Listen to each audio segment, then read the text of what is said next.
Awesome. Good evening, everyone. On behalf of the Center for Student Involvement in Careers, Virtual Collegiate and Alumni UBC, I'd like to extend a warm welcome to all of you in attendance tonight. We appreciate you being here to participate in this exciting talk with our alumni, Carmen Watson. Before we get started, I would just like to recognize that UBC is situated on the traditional, ancestral, and unceded territory of the Musqueam people. My name is Sabrina, and I am a member of the Student Alumni Council. Follow us on social media at UBC SAC. I'll be moderating today's Alumni Office Hour.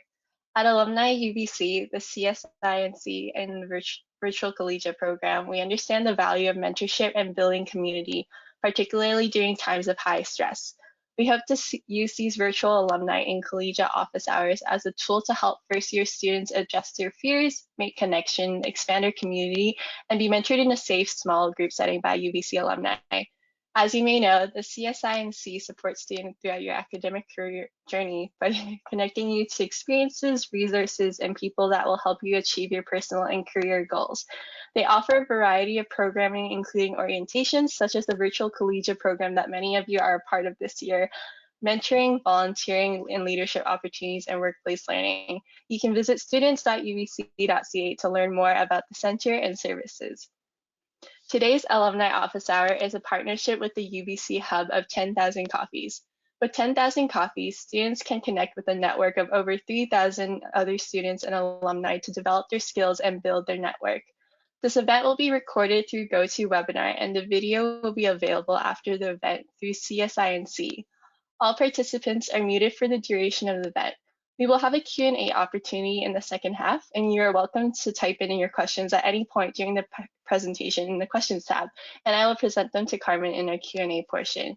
Your questions will remain anonymous if they are typed in. Please keep your questions short and concise, as it will provide us with an opportunity to answer more of your questions. Now, I am happy to introduce today's speaker, Carmen Watson. Carmen graduated from UBC in 2019 with a Bachelor in Arts and is a process advisor with the BC Treaty Commission. In this talk, Carmen will share her story about her experience as a first-year student at UBC and the lessons she learned that became useful to her career and life after leaving university. I will now turn things over to her. Thanks, Sabrina. I'm excited to be here virtually and get to talk about my first year experience. It wasn't that long ago. It was in 2014, 2015. That was in first year, but it somehow feels, again, that it was not that long ago, but that it was like 20 years ago somehow. So I have a little PowerPoint presentation that I'm going to be presenting. I do first want to just acknowledge, I don't know where the rest of you will be joining from today, but I'm joining you from the traditional, ancestral, and unceded territories of the Musqueam, Squamish, and Tsleil-Waututh peoples. So I think there are a number of other nations in the Metro Vancouver area. So maybe one tip would be just familiarize yourselves if that's not the territory that you're on. So if you could go to the next slide, please.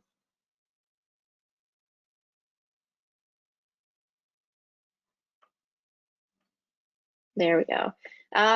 So this is about me, a little bit about me. So I was born in Victoria in BC. I've lived in the Northwest Territories. I've lived in Alberta. I've lived in Saskatchewan. I've lived in Ontario and Quebec. I've lived in Vancouver now since I moved out here for school in 2014. So this is actually the longest I've lived in any one place. I'm fluent in English and French. I'm learning Spanish. It's a little bit rustier than I'd like, but it's getting there.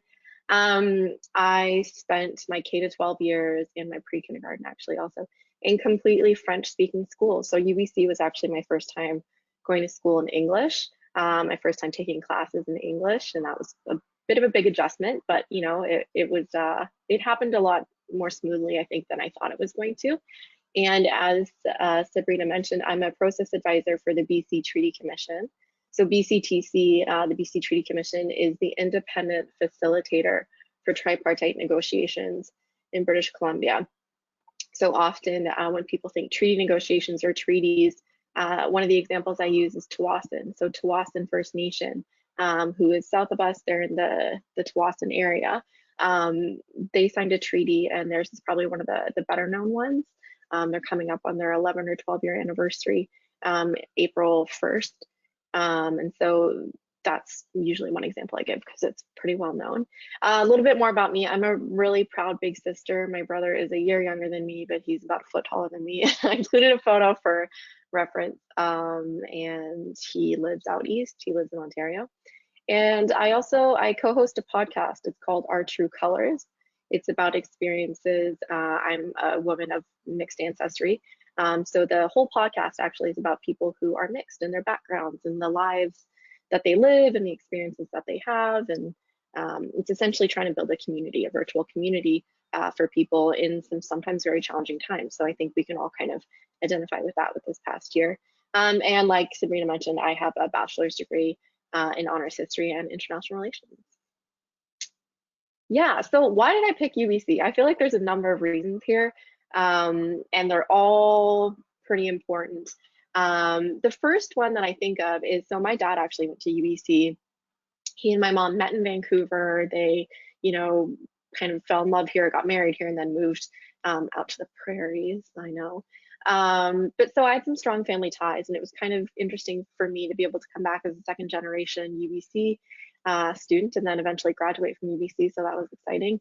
Another part of it was that it is and was, and I know it'll still be you get a world-class education. It's often ranked in the top 50 schools in the world across a number of disciplines. And so that was really attractive to me, because I didn't have to pay the same kind of exorbitant fees that I would have paid to go to school in the States, but I still knew I was going to get a really good education.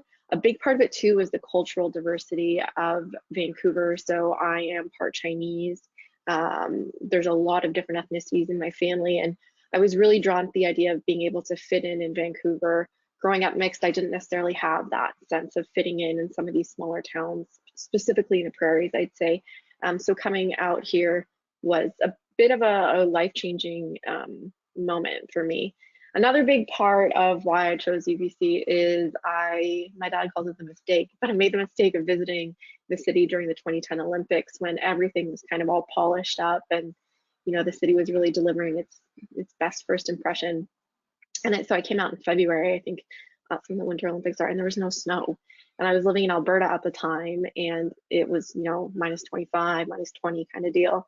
I came out here and there was just no snow. I think they even had to bring snow in that year for the Winter Olympics for the snowboarders. And it's close to home. So it was about an hour and a half plane ride away from my family. And so I still felt like I could be independent, but have a pretty good tie in. So what did I get up to when I was at UBC? There's a lot that I got up to, but I'll stick to like the mostly academic stuff. So the big thing for me coming from a small school, and I don't know, Sabrina, if this is similar to your experience, but I was a little worried about how first year would feel. I even, not just first year, I was kind of worried, like, how do I do a degree and make friends and build a strong sense of community while having strong studies and while being a serious student? And so I remember getting a package in the mail from UBC because I was going to do Bachelor of Arts. And they said, hey, there was Arts 1 at the time, and there was CAP, which is the Coordinated Arts Program. And I really liked the idea of CAP because it was, again, cohort based. And so you got to stick around with the same kind of few students. And I thought it would really be an easy way for me to make friends and focus on studies that I knew I was kind of interested in. And then another cohort-based one is I ended up doing honors history, which is very small. You're in a cohort of about 14 people. So you spend 2 years essentially working together on your theses and your research ideas. And so that, again, was really helpful because I made some friends who, even though some of them live in the UK now, some of them live in Montreal and Toronto and New Zealand, we still have really strong bonds. So, I changed my major a number of times. I think I came in with the idea that I was going to do poli-sci, and then I got there and I really liked poli-sci, but I kind of felt like I was missing a piece of the puzzle, like something just wasn't clicking. And so I started taking all these classes to sort of try and narrow my focus in and be like, what is it that I really want to do? So I changed my major, ended up doing honors history, then ended up deciding I wanted to double major in international relations, so I did both. Clubs are a big part of, I think, why I had like that bridge between social and academic, because you end up seeing people whose faces you see around. And it's hard in times like COVID where so much is virtual, but names, or like you'll see someone in your tutorial maybe or your seminar who you end up also kind of wanting to join a club with. So for me, it was an extra way to just kind of bond and do something we both um, cared about. So I wrote an honors thesis that was like, I felt like I was like having a baby. Like it was so much work, but I was really proud of it. I had a paper published in undergrad. That was another thing where the work is hard, but it does pay off. I mentioned I double majored. I actually also took a work learning position. So I worked at the Alumni Center on campus, the Robert H. Lee Alumni Center, and I was one of their welcome ambassadors. And so work learn was really good because you end up doing a job where you're learning skills that you're actually going to use in the workforce, but most of them I think are directly on campus. And now it'll be probably a lot of them are virtual. But at the time, a lot of them were on campus, and so I didn't have to commute, crazy distances to try and get a strong resume. I did an internship, so I didn't do co-op. I think it's a really good option for people who want to do it, but it just wasn't something I looked into personally for me. But I ended up there's different websites and kind of job annexes, or I don't know what you call them, like just a compilation of jobs that might be useful to you. So I went through all of them and was trying to narrow down things that might be useful. Got an internship. One thing that I, in hindsight, actually did do, but maybe didn't understand it to be that in the past, was networking. Um, so I think people would actually be surprised at how you can network without it feeling awkward or uncomfortable. There are very natural ways, I think, to network, and I was able to do that, and that helped me find jobs. It helped me like build up the courage to kind of do cold calls or cold emails and be like, hey, do you know anyone I would be a good fit with for working? Volunteering, I volunteered quite a bit in my spare time. And one thing I also want to touch on, because I think this is in the spirit of, this virtual year that we've had and the way life is going, is I want to be open. I access UBC counseling, and I don't know if the name has changed since, but I did kind of get some help and support from Access and Diversity, as it was called at the time. So for me, I've always been very studious, very studies oriented, results oriented. And it was important for me to be able to kind of find a healthy balance and make sure that my mental wellness was protected, and like I had laid a strong foundation for being able to navigate times of stress, like midterms or finals, or just sometimes rejection, like applying to a program and not getting in. And I think last but not least, for me, one thing that I don't think everyone needs to do this, but I think sit down and map out what it is you want to get out of university and leave the degree out of it. Like, don't make it about I'm going to have my degree by this year. Think about it. And for me, it was like, I want to continue on establishing relationships with my cohorts. I want to keep building relationships. I want to do more research. And that helped me transition from the idea of I have to be doing a 4-year degree to how long is it going to take me to achieve what it is I want to do. And it looked like a 5-year plan. And so I think removing the stress of what I thought it had to be and focusing on what can I do to give myself the best shot at succeeding. And I was like, let's gear toward the 5-year degree. So yeah, that was basically what I got up to while I was at UBC. And then last but not least, I made it to the finish line. So for me, my finish line was graduation. And it was a big deal. Originally, if I had done my 4-year plan, my brother wouldn't have been able to be there. And I'm really close with my brother. He serves in the military, and he was overseas at the time of what would have been my original graduation. And so it felt kind of cool to have that extra year to gain all these wonderful things from it. And on the plus side, my brother got to be there. And so this is a picture of our family. So on the left is my dad, the UBC graduate, my brother, me, and then my mom, who she actually went to Langara, so she also has ties to Vancouver. And again, like I think for me, the big thing was just remembering that it doesn't need to be a 4-year, sprint. It can be a 5-year mapped out, successful approach to how you want to do, and like what are you going to pull out of this experience. It doesn't just need to be academic. So yeah, C2, that's all. That's my quick little presentation for you. Awesome. Thank you so much for the wonderful presentation, Carmen. Just a quick reminder at this time, if you do have any questions, please go ahead and insert those into the questions tab. And yeah, so now it's time for the audience Q&A. But yeah, I just wanted to touch on a few wonderful points that you brought up. The first thing being the 5 year and not having to limit yourself in the time that you take for your degree. Because I personally am also taking 5 years, and I think, yeah, let's talk bit more about like mapping out, like what did that look for you? Yeah, I think that's a really good question. I think, to be honest, most of my friends did more than 4 years. I think the reality is for me is I was there on student loans. I had the support of my family, but I also worked at times two or three jobs. And so sometimes it's not simple. And so the idea that like it has to be stress free or that the perfect opportunity is going to present itself, I think we need to kind of like get rid of that notion. But there are tools in place to kind of help you through how do I go through this? How do I plan this out? One thing for me was actually talking to, I think their official title is like an academic advisor. So I talked to people in my department. So I think every department sort of has their own student liaison people. And I kind of mapped out what courses I wanted to take and how reasonable it would be to try and fit them together. Because I think, a total full semester for me was counted as like 30 credits. But then I think depending on the faculty, sometimes it can be 33 or something like that. And I knew that I couldn't do 30. I couldn't do 30 credits and work and volunteer and be a part of clubs. And so I sort of like reduced the benchmark a little bit. And I was like, well, what if I take 4 classes and then 3 classes? What if I do one in summer and whatever? And so I had my academic advisor kind of walk me through that.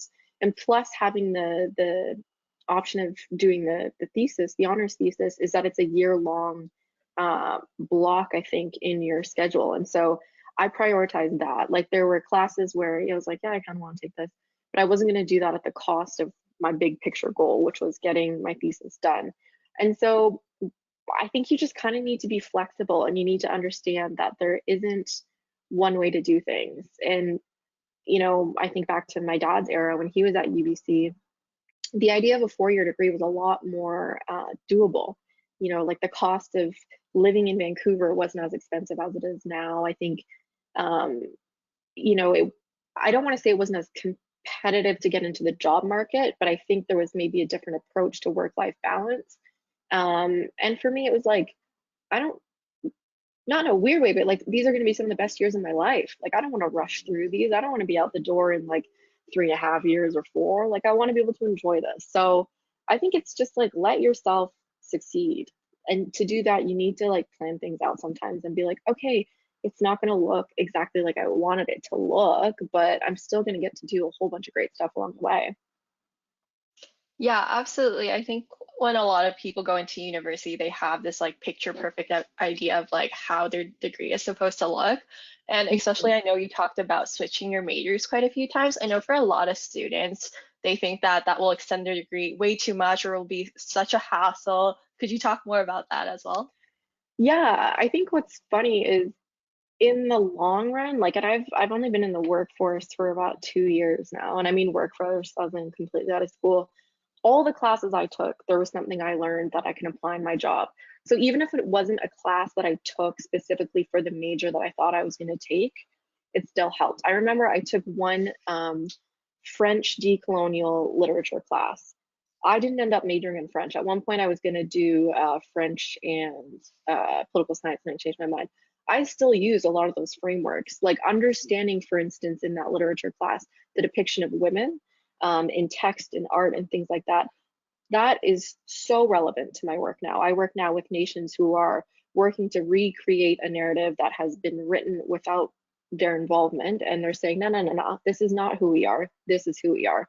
So, for instance, that's one example where, like, I took one class. Did it contribute to my major? No. Did it contribute to either of my majors? No.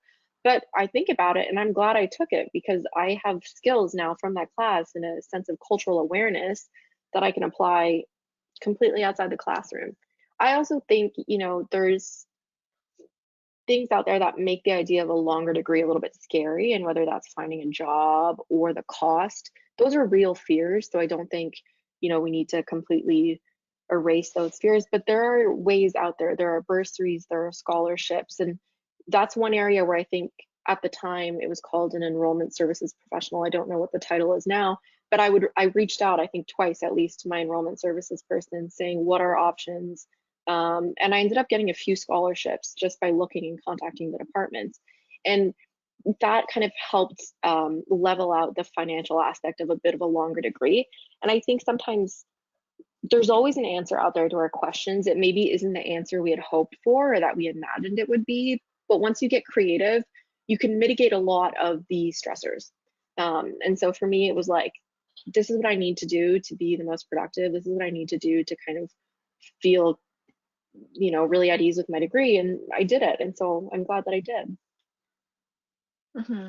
I'm glad to hear that. Yeah. And I think with a lot of fields nowadays are very interdisciplinary. So I think there's like a lot of crossover between courses as well.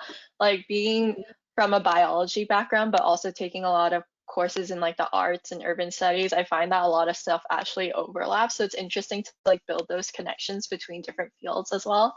Mhm. Yeah. Yeah, and I think the way that I encourage people to look at it is it's not a waste. Like you learned something, and even if you got, it sounds really cheesy, but even if you got one really good friend out of the class, like I remember I had to take 3 econ classes for my IR degree, and spoiler alert, I really don't like econ. But I have friends in that class who helped me study so hard, and they went down the full econ path. They want to work in like tax law.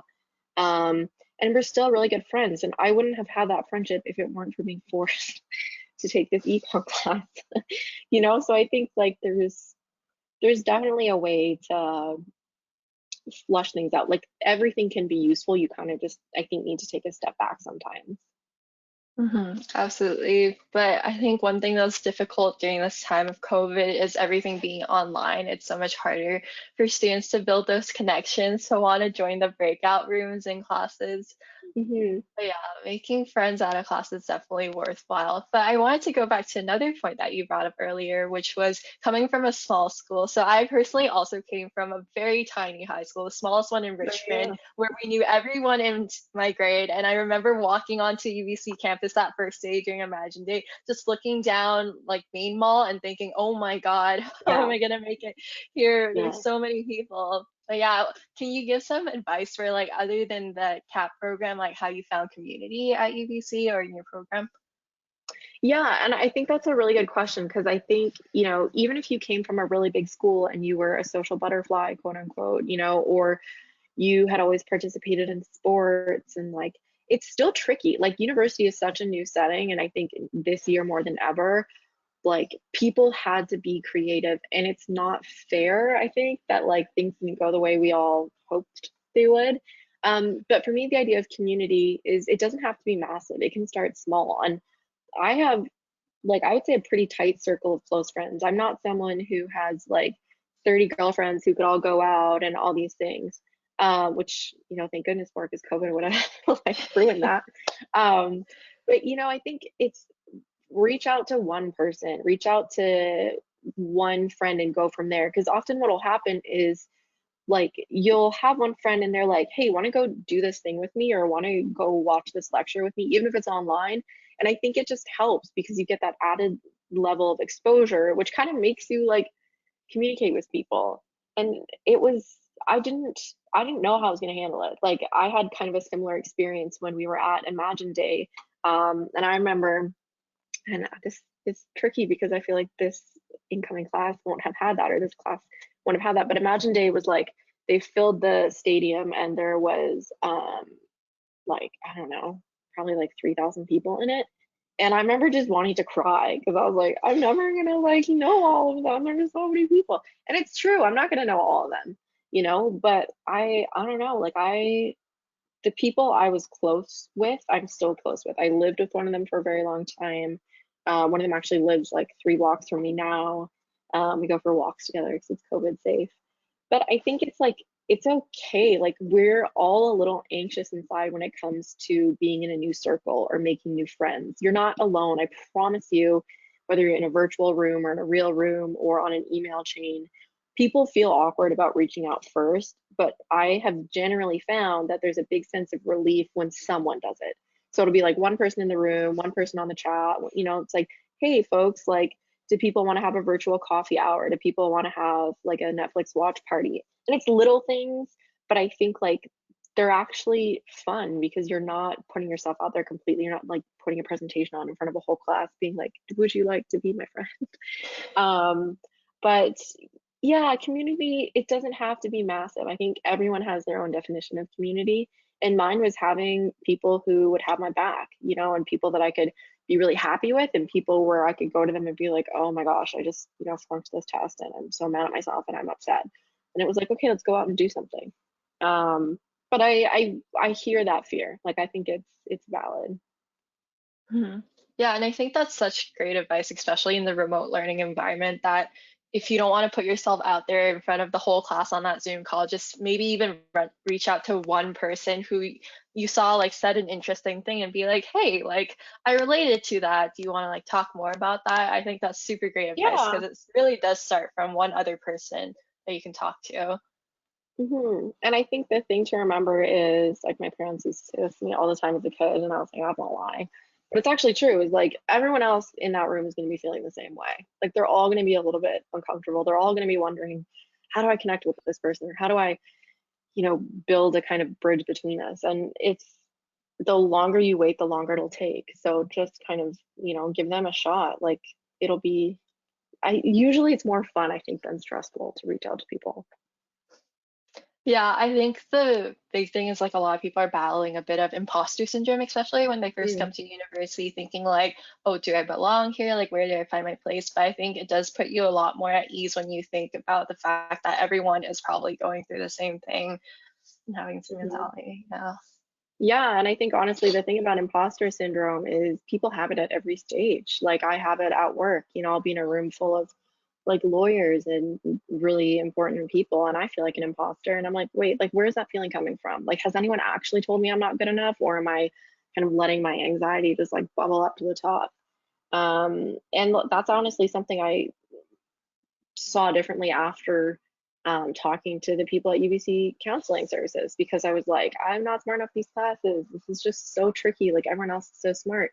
And they kind of just like shake your perspective and they're like, okay, but like why is it you think that?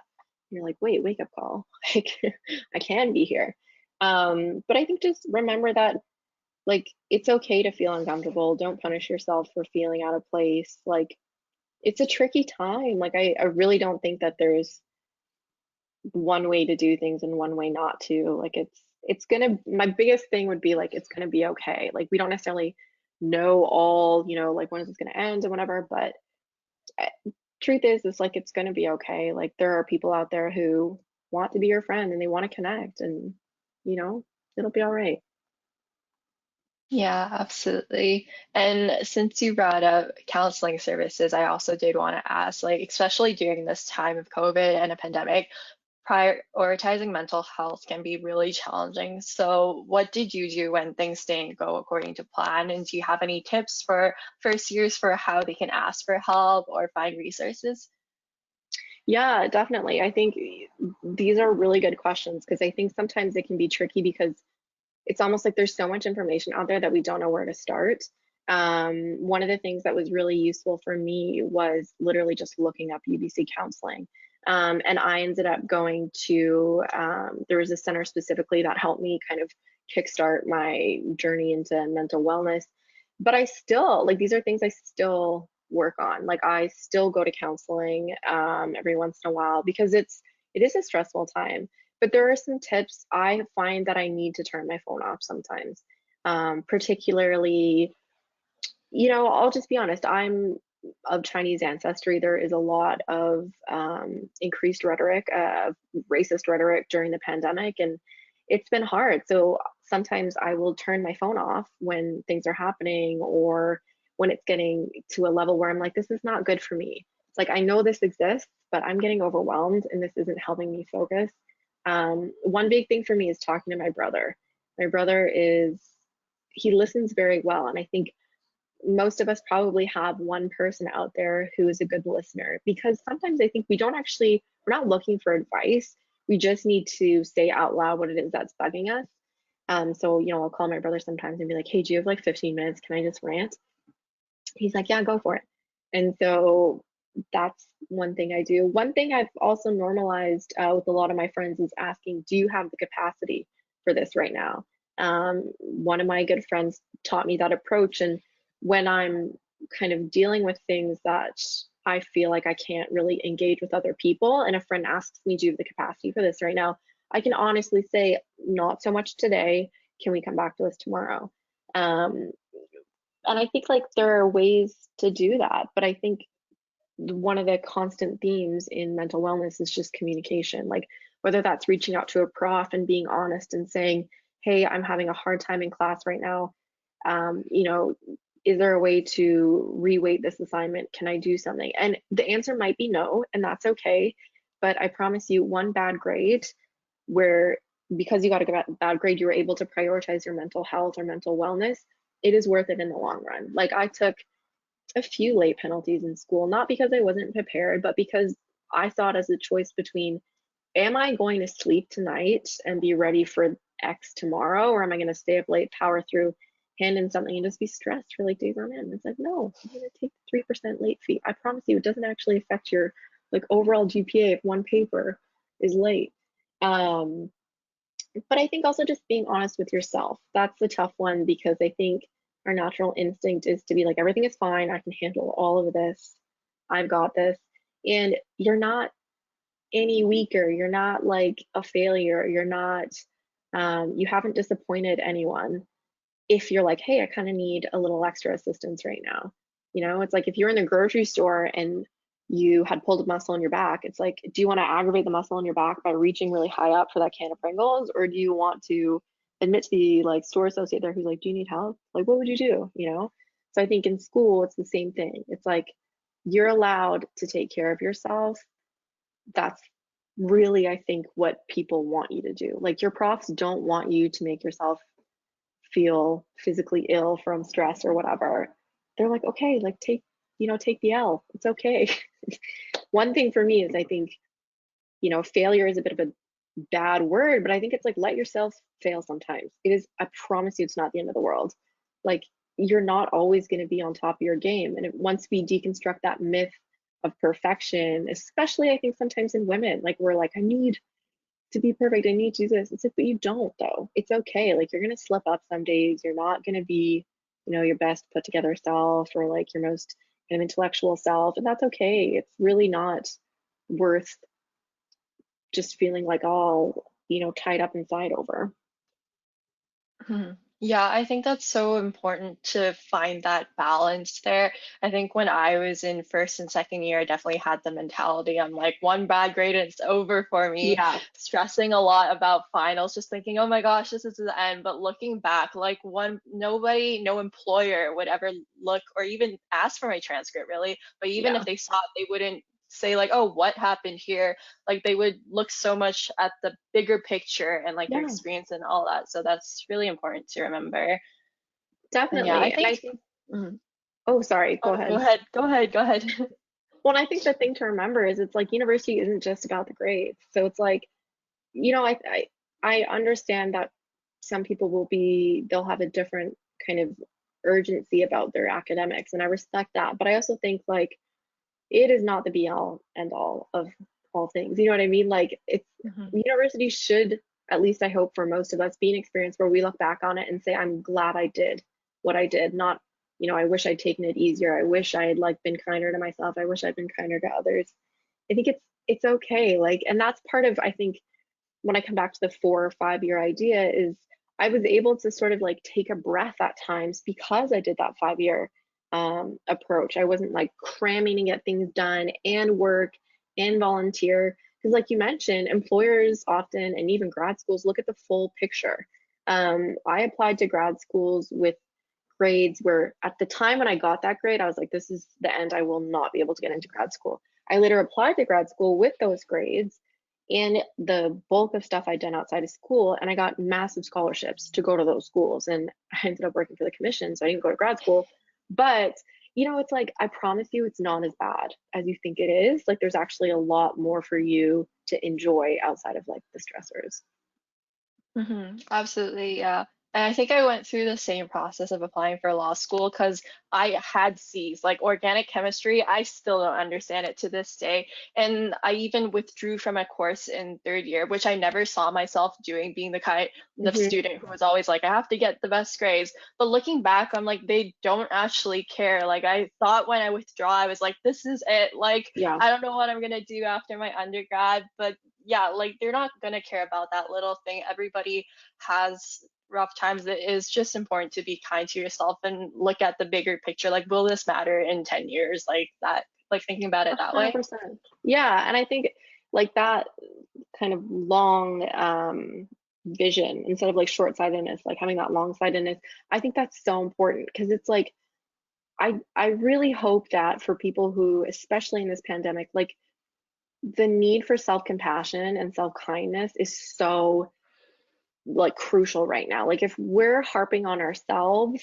it's like, what are we doing? Like it's going to be okay. And I think especially for people right now who are kind of at the intersections of like, academics are not the same. Like it's hard to be the top of everything all the time when you have an entire pandemic, when you have, for me this year at work, like I'm very high achieving, but it was hard. Like all the anti-Asian rhetoric, like it was so hard to be on top of my game all the time because I'm dealing with something exhausting. So it's the same thing for students. Like you're not always going to be able to deliver a picture perfect package. And people know that though. Like employers know that. And they're not looking for perfection. I think they're looking for adaptability most of the time. They're looking for people who are able to kind of roll with the punches and who can be honest and say, okay, was that my strongest? No, but here's what I can do. And, show them from there. Yeah, I think like another thing that you brought up was social media, like especially right now with all the anti-Asian racism, it's all over social media as well. And it's like just added stress and pressure on top of a lot of students. And I think like taking that break as well is very important. I know for myself, a lot of times during finals, I just delete all my social media apps. I'm like, Mhm. I can't be bothered with this right now. It's another thing that I'll have to think about and worry about. So yeah, I think it's really important to give yourself a break sometimes, and especially because on social media, like other than the negative news surrounding the world as well, for your friends, a lot of it's just highlight reels, and you're just Yeah. comparing other people's best days with your own worst days.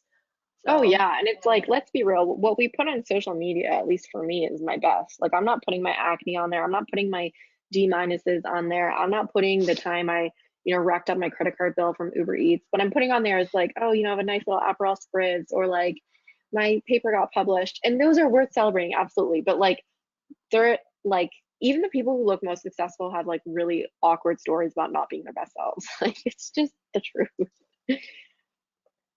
yeah, absolutely.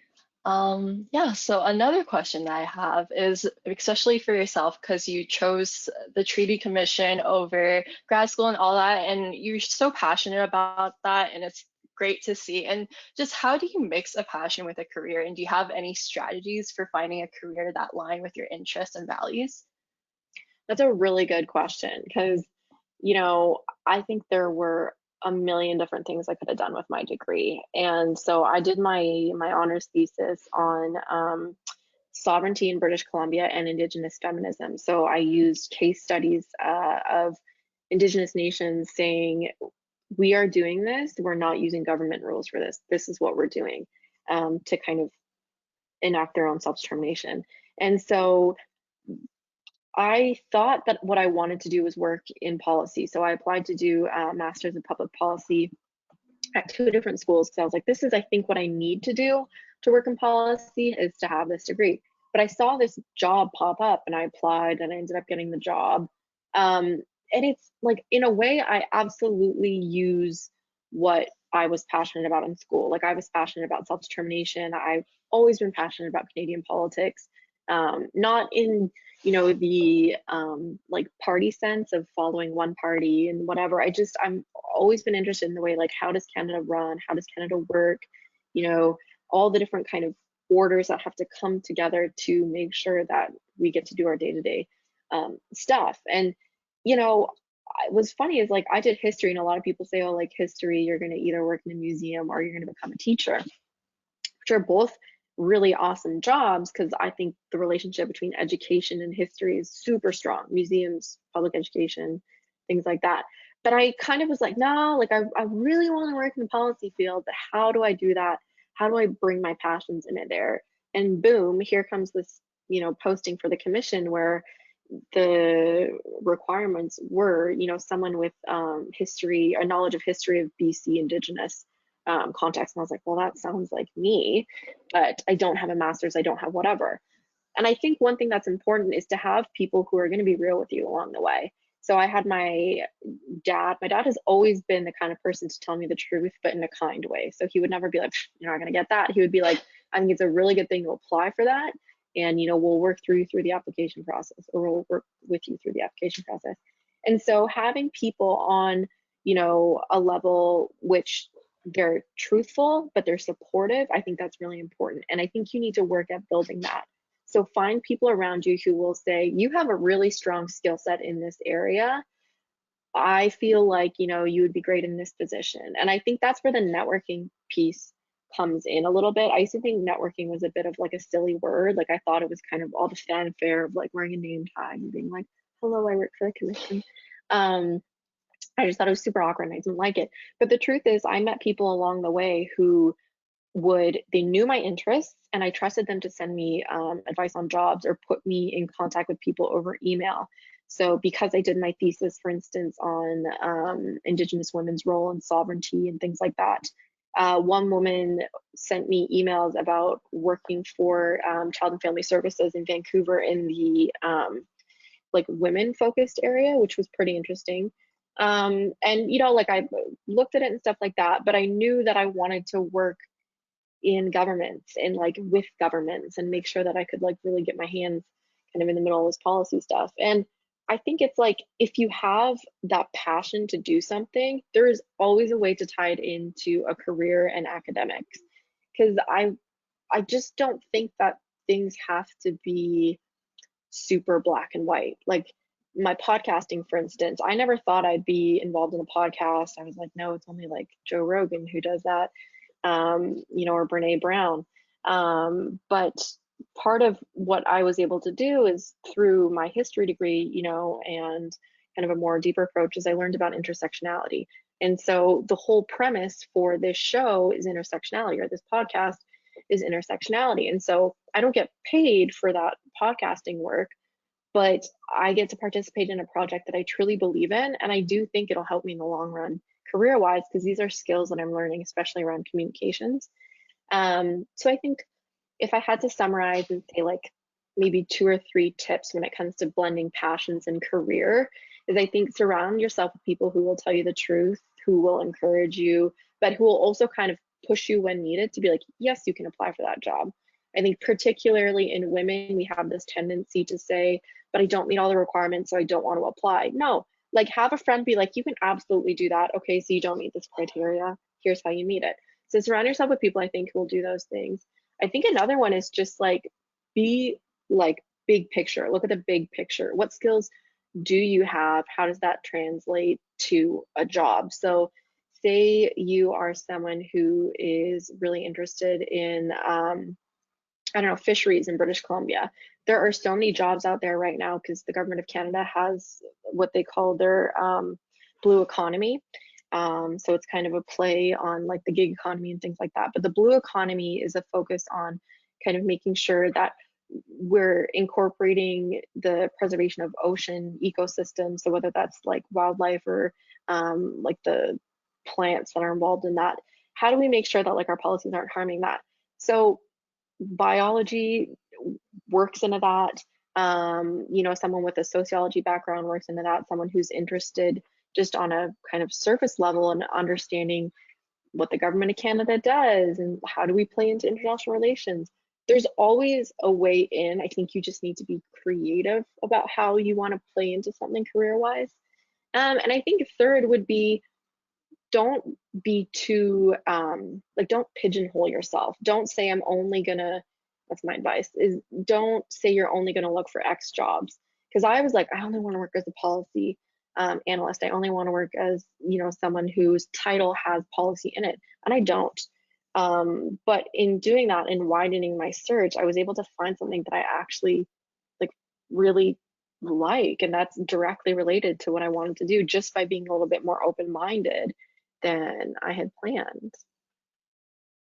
Yeah, that's really great advice. And I think a lot of students don't hear this enough, but like just apply for the job. I hear this a lot Mhm, from my older coworkers. They always tell me, what's the worst thing that could happen? You get the interview, but you don't get the job. Then you just have more interview skills. You can get feedback from your interviewers to see what you can improve on for next mhm, time. Like it's never a bad thing to apply for a job that you're seemingly underqualified for. Because what like sometimes you never know, you might just be the exact person that the employer is looking for mhm, because of transferable skills from other areas. mhm. And I think that's absolutely true. And I think a second part to that is if you are in a job or you're in a volunteering opportunity or something like that, look for areas where you can develop your skills. So that doesn't mean you have to love the opportunity. Like I had an internship where I had to catalog so much stuff and I hated it. But now it's useful because when I go through the archives at work, because we deal with a lot of archives, because that's how things were kept, I know how to find things. So if I hadn't taken on that opportunity, I wouldn't be able to find specific documents, from like 1965 that some of these nations are referring to. So whether that means like you're doing an internship or volunteering somewhere and someone needs help with social media, that's a skill that you can add to your resume. You can develop skills for Photoshop, for Canva, for all, MailChimp, things like that. So I think just allow yourself to kind of branch outwards in whatever position you're in instead of saying, don't have these skills. Think of how you can kind of let them grow no matter where you are. Yeah, and I think it's super important to be honest with like your supervisors about what your goals are. I think if you're very clear cut with them about your own development, because who else is going to think about that other than yourself, right? They'll actually look for ways to help you develop in that way. Because I work at a job that's completely unrelated for the field or like law school that I'm going to. But I told my managers way early on, I'm like, this is my plan. I'm not staying at this company, but this is my goal, and they were very supportive of me and said, okay, then let's find ways where we can help you grow to Mhm. like develop yourself in that way. Yeah. And I think a lot of people, managers included, respond well to that kind of like self-starter initiative because to them it's like great, we get more out of it too. Like we get an employee who's learning all these things, and you stick with us for a little longer while you're learning. So I think it's a win-win. And I think part of it is just needing to like push a little bit sometimes and be like, hey, can I do this? Or here's something I've noticed we could do, a little differently. Absolutely. Yeah, so I think we'll go to one of the last questions. You talked about networking earlier, and I think that's one thing that really scares students. So can you talk more about like what does networking really mean to you, and what does it look like realistically as a student in university? I think that's a really good question because my impression of networking, like I had such a like false impression of it. When I first started, I thought it was like you have to wear a suit and like I thought for some reason like you had to already be like frankly, I thought you had to be somebody in order to network. Like I thought I had to be like, you know, head of like diversity and inclusion at RBC and then they would like network with me. No, the truth is there's a lot of goodwill out there. So I think one way to do it is ask around. Some people say ask for a mentor. I don't really feel comfortable with that idea because I think a lot of people like you're just learning as you go. But go to events. I think the Alumni Center had networking events put on. Departments have specific networking events put on. They'll often do like a panel and then a Q&A series. So even if you don't necessarily want to work, like say you're like I was getting a history degree and I didn't want to work, remember, like for a museum or as a teacher. But they brought all these people who actually didn't work in that field. And then I went back as one of the speakers a few years later. And that was cool because again, it's like I don't want to work just in a historical focused area. I want to work in, we draw on history, but we're looking forward. So I would say look for your department's calendars, their social calendars. You'll often have them. And I think it's genuinely as simple sometimes as reaching out on LinkedIn. I think in this virtual time, the easiest thing you can do is like send a brief message on LinkedIn. And I think my advice is keep everything short and brief. The longer it is, sometimes the harder it is for people to read and respond. But something simple like I'm a student in sociology, and I see that you work in writing and editing, and I was interested if you had time to have like a quick coffee over Zoom. I think people genuinely want to help students because they remember what it was like to be in their shoes, and that like this was me not that long ago. So I had people just straight up send me emails. I would always forget to reply, and I still feel bad to this day, but they would just send me emails. So, because it takes literally 30 seconds. If they see, a posting that they think would be a good fit, send it my way.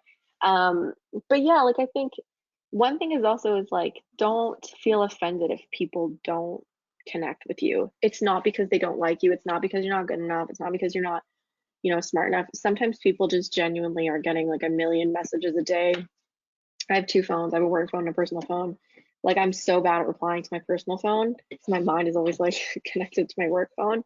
Um, but like I've participated in a few things where I was so impressed with how the students, and I say this as someone who's been out of school like 18 months. I was so impressed with how the students were just straight up going up to people and being like, "Do you have a business card? Can I have your business card?" That's easy now because everyone kind of has virtual contact information, so you can just reach out to them. And I think one thing I would also say is be like consistent about it. Like, don't just send one email and be like, I never heard back. Send multiple. Like, connect with, if you have family friends who work in that field, talk to them. If you have friends whose friends work in that field, connect them. It's not as awkward as you'd think. Like, sometimes it's just like, hey, do you know someone who works for TransLink? I can see that, you have one mutual friend on whatever. Can I put you in touch? Most people will say absolutely. So I think just be a little bit bolder than you think you should be, and it'll be fine. Like, because if you're just like, I don't want to reach out to them, I don't want to be weird, it's like, promise you it'll probably be okay. Like, just send the email, it'll be fine. Um, and I think sometimes it's good to have when you're networking, people be like, usually for jobs like that, you'll need a little bit more experience and whatever, because that helps guide you in what you can do to boost your abilities for the next time you want to apply for something like that. Yeah, absolutely. I agree. And one thing that you did talk about that I want to highlight is actually an opportunity that I think is unique to art students, I believe, is like publishing in a journal, like especially those undergraduate Mm, journals. I think it's something that like isn't talked about enough. Like a lot of students don't know about these opportunities, but you get connected with like peer reviewers and also profs that have research interests that align with the stuff that you've written, right? hmm And it was, yeah. Yeah. So again, I'm not sure if it's specific to art, but I did it, and for me, it came up in my job interview. Because in a lot of professional settings now, people want to make sure you can, because everything's going virtual, that you can write and edit, because like we're putting everything up on the internet now. Like it's just we can't, do trade shows anymore, so we're putting everything up on the internet. So I told them, yeah, I'm like a pretty proficient writer, and they were like, oh, okay, really? And I was like, yeah, no, I was published in a student journal, and they were quite impressed. And it was funny. So in my world, like in the policy world, there's a position that's called the clerk of the Privy Council office, which is like the most important public servant, or not most important, the highest ranked public servant, I should say. And for some reason, I ended up next to him at a function, and he was talking to me. He's like, oh, what do you know about sovereignty? And I said, well, actually, I wrote a paper and it got published in a student thing on it. And he was so shocked. And I think it's like, there is such an opportunity, like student writing. These are the people who go on to then do masters and PhDs and whatever. Like, these are great ideas. And I think if you can submit something, and it's the same advice I think we were kind of talking about earlier with jobs, is just do it, just apply, just send it in if you're proud of it. If it's a no, it's a no. But like if it's a yes, then you can literally put that on your resume, you can put that on your LinkedIn, and it shows that the people who were reviewing, usually it's profs and students who review, they thought your idea was good enough to put in print. So it's a really good thing. And I think it gives you good experience in working with feedback. because you have this beautiful idea on paper, you've written, paragraphs and paragraphs, but you also need to work with your editor and oftentimes the journal to make sure that your idea is expressed in a way that other people are going to be able to digest. And I think that relationship is important because like that's a lot of um, working is like you're working with other people and whose opinions might differ from your own. So you need to find a way to like make sure that what you're putting out into the world reflects that. Yeah, absolutely. And a lot of times those papers are ones that you may have already written for classes that you take. So yeah, I think Hmm. that's such a great opportunity that a lot of art students should know about. I know personally as a science student, I don't think we have any journals. So I remember hearing about like all the different departments with journals, and I thought that Hmm. is so cool and such a great opportunity. And I think, volunteering wise, like I volunteered as an editor and then senior editor for my department's paper, and that helped me build connections. Like part of it was I met people who then went into law school. I met people who one of them is doing a master's at Cambridge now, one of them is doing his master's of public policy at one of the schools I was going to go to. So, like, you build these tight bonds with people. It's like another networking opportunity who are going to go on into these like different roles where like you can say, hey, remember when we worked on this together? Like, and it's just nice to kind of have that connection to them. Hmm. Absolutely. Yeah, so we are running a little short on time. So before we finish for today, I just want to ask you one final question. What is the most important takeaway that you would like our audience to leave with today? Oh man, it's cheesy. I'm gonna sound like Dr. Bonnie Henry, but be kind. Like, and the biggest thing about that is be kind to yourself. Like, one thing and I mean this in a good way, I wish I had been kinder to myself in my first year. If you think about how much you're navigating, whether you live at home or not, you are transitioning into a completely other world. And I did that like outside of a pandemic. So for the students who did this during a pandemic, like I genuinely want to give you a round of applause.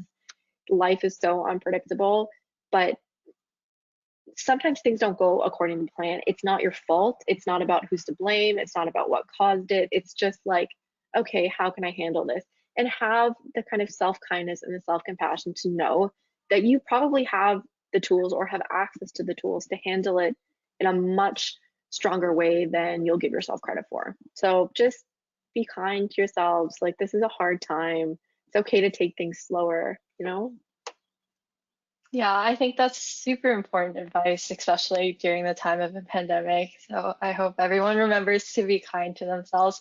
But yeah, thank you so much for chatting with me today, Carmen, and thank you for taking the time to share your story. Thanks, Sabrina. You are great at this. This was so awesome. Thank you so much. Yeah, so for our students in the audience, we will continue to offer similar events throughout winter term two. So be sure to check out your virtual collegiate Canvas calendar for future events, and all future alumni and collegiate Canvas or office hours will be included there, as well as many other events and activities. I also encourage you to visit Careers Online, the UBC Hub of 10,000 copies, as well as the UBC events calendar to stay up to date. So thank you again for our incredible speaker, Carmen, for sharing her experiences and insights today. And of course, a big thank you to all of you for choosing to be a part of today's Alumni Office Hour. And stay safe, everyone. And like Carmen said, remember to be kind to yourself and see you in our next event. Thank you. Bye. Bye.